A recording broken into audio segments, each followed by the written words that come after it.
passionate entrepreneur with impressive track records in commercialisation, business advisory services and leadership. Pierre has honed his marketing and sales skills in Europe and Southeast Asia before moving to Australia in 2001. In the past, holding positions such as Chief Operating Officer, General Manager and Head of Commercialisation, Pierre specialises in groundbreaking and disruptive technologies. Pierre is currently the Chief Executive Officer of the Business Centre, a not-for-profit organisation with more than 30 years' experience in supporting small business and entrepreneurs through business advisory services, mentoring programs, workshops, training and events. Welcome Pierre, thanks so much for joining us. Thank you very much for the invitation, Holly. It's a pleasure. To begin today, could you tell us a little bit about your career path? Sure. So I started in France after business school for a couple of years in marketing and in the building industry. And very quickly, I was actually sent overseas. It was at the time Hong Kong, just in the 2000. And as you might remember, 2000 was as well the Sydney Olympics. And Sydney was very much on the map. So I went down here to do market research for the company, and we indeed decided to open a subsidiary, and I was offered the job as general manager. So back in 2001, I arrived in Australia 17 years ago. So from there, in Australia, I then worked for still in the building industry, and then moved on with BlueScope Steel. And that's the very moment where actually my interest in new technologies started. I saw an opportunity to bring solar panels straight on roofs as we were building new projects, and I teamed up with the solar industry. And at the time where it was really in the infancy, we're talking 2002, 2003, from there, one thing leading to another, I developed new technologies and starting to really find my way in commercialization of disruptive and different technologies. And that's where I'm at now, just really bringing new things to market all the time. What do you believe has shaped your leadership style? Well, that's a very good question, Holly. I mean, style, I don't know if I have a style, but reflecting back on the question, I think it started with sports. I played a lot of sports younger, particularly rugby and basketball. And you know, when you're in a team, being a leader is not necessarily the one scoring a try or scoring the more points. It's actually the one who makes the team better. And I think in hindsight, that was really something that shaped my ways of thinking about leadership, how to make a team better. I don't know if then it was a style, but as you progress in your career, you go under influence and really you have mentors. And I've had particularly one mentor when I was posted in Hong Kong when he was back in France. That was absolutely fantastic. It was all about to make me feel very good about what I was doing overseas, although I was alone. And I didn't have a team at the time around me, and it was really empowering me. So if I want to mix the two, I would say that the leadership style I like, and I hope I can use, is to be someone that makes the team better by empowering the players.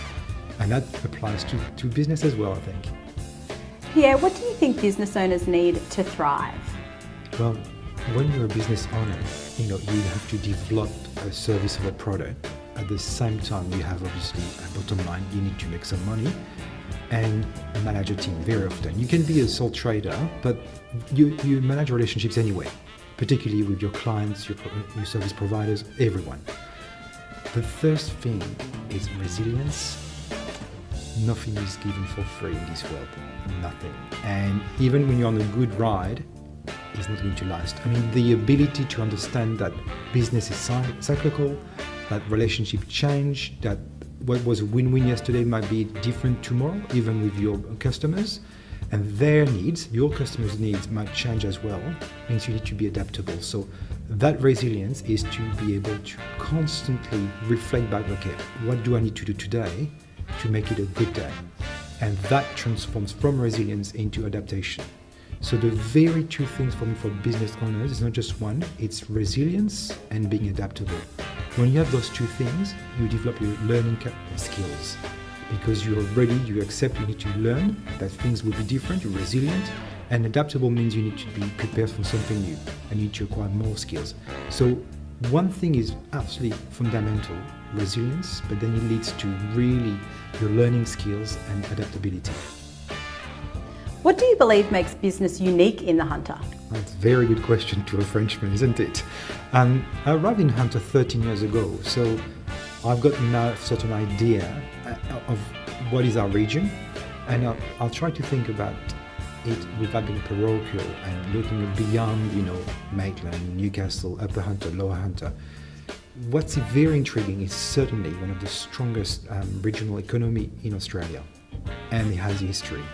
The one thing, and I know people might reflect back and think, why is he saying that? But for me, we still have the pioneer spirit in the Hunter. Part of the Hunter was developed very early on by the third fleeters, and that spirit is still here. We have mining industry, we requires, working hard, resilience, hard conditions, but same around the harbour. And product and services these days, they really require you to adapt all the time, to work hard, to find what the client's needs. In the Hunter, we have that spirit. Our businesses are innovative, they're resilient, and they work collaboratively. I think that's really the strength. For me, over the last 14 years, that's been the main thing, is to be finding the right business partners, to where people want to work hard, and then to enjoy the innovation, because there are always new things to do, new pathways. So that probably defines business in the Hunter. To finish today, Pierre, what local business person do you find inspiring?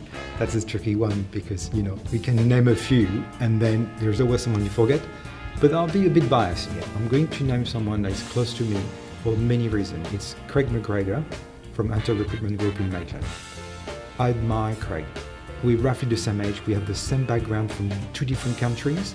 We grew up in regional cities, basketball players, really ballers. We play. And we still compete with each other. But Craig's passion for his region and for his city, Maitland, although he was born around the lake, but what he does for his community, so he worked around basketball and community. He's the president of Maitland Business Chamber, and I was really fortunate to work under his guidance as vice president for 3 years at Maitland Business Chamber. It's hard to find someone more dedicated to his family, his wife and 3 daughters, his community, and still drive a business and be successful. He's an absolute inspiration. He's just a great bloke, as you would say. So yeah, I'll vote for Craig. Fantastic. Thank you so much for your time today, Pierre. Ollie, it's a pleasure, and all the very best for Hunter Headlines. You're doing a fantastic job for our region. Thank you.